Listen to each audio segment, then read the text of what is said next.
To me, writing is just so essential to connect with other people, to tell your stories. We connect through stories. We all have stories to share, and all the components really sort of were there from the beginning with this small group of people, and then we just gathered like souls as we went along. And even in the early emails, I said, I feel we need a paid director, but then the rest of us will all be volunteers. But we need somebody who knows what they're doing. The fact that Jerod, a person of his qualifications, was available and wanted to move to Door County, and the fact that there was these two properties that were for sale at the time, we kind of looked at each other and more or less went, the stars are aligned here. I had been a visitor to Door County, just discovered it and fell in love with the area, and each time that I visited here, I thought this would be a beautiful place to have a summer writers conference or a writing retreat. I had this idea and they were having this idea at the same time, and we met in the winter spring of 2012, and I'm thinking, okay, maybe 2017, 2018, maybe we can get something going, that 5-year plan sort of thing. And we kept having conversations, and in April of 2013, they said, well, we have this gift of land and property. Do you want to come get it started? Door Community Auditorium brought Billy Collins, the United States Poet Laureate at the time, and Right On Door County was the only organization that sponsored him coming and contributed to bringing him. And here we are in Fish Creek, Wisconsin, in this gorgeous auditorium that we have, and there's Billy Collins, there's the United States Poet Laureate, and he's talking to my students, and he's here.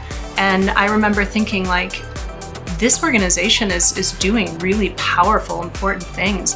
Our nonprofit status was approved in January of 2014, and we started doing programming almost right away. The first program that we did was actually in the living room of this house and was a collaboration with the Door County Reads program. And we had probably 40 to 50 people show up for that, way more than we expected on a February morning. For the first year or so of the residency program, I was contacting writers I had worked with saying, here's what I'm starting and maybe you'd like to come and spend some time working on your next project. But then word got around and we started getting applications from all over the country, not just the upper Midwest. This is the community I grew up in, and the school I went to is a couple minutes up the road. And I was very fortunate that we had people like Ann Emerson and Vinnie Shomo who helped bring incredible artists into that school.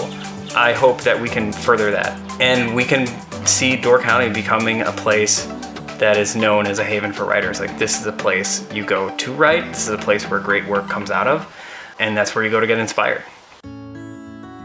The Writing Center is going to be a place for all of us. As an organization, Right On Door County has existed thus far in pockets and in different locations. We have this residence here for our writers and residents to come and visit and be with us and facilitate a lot of the work that gets done. But we haven't had a true home yet. We might have families say, oh, I took this really fabulous workshop at the Crest Pavilion. Wonderful space, wonderful community space that we have, but it's not our home. Having the Writing Center gives us a true home. It gives us a place that people can say, I've been to Right On. It's a beautiful property and there's so much to see and do. And we really are just looking forward to being able to open that up to the community. You should come if you consider yourself a writer. This is a place where you should come to be inspired. I have great hopes for Right On's future. The richness that will bring to the Door County community, and introducing people who may not be familiar with this part of Wisconsin or this part of the United States to what an incredibly beautiful and unique location we have here. We want to be very much a part of this community that we all love and respect, and offer programming that is meaningful to them and have have something that is available year-round to everyone who makes their home here, either part-time or full-time. And that's how I see we'll be locally loved and nationally recognized, and that's exciting.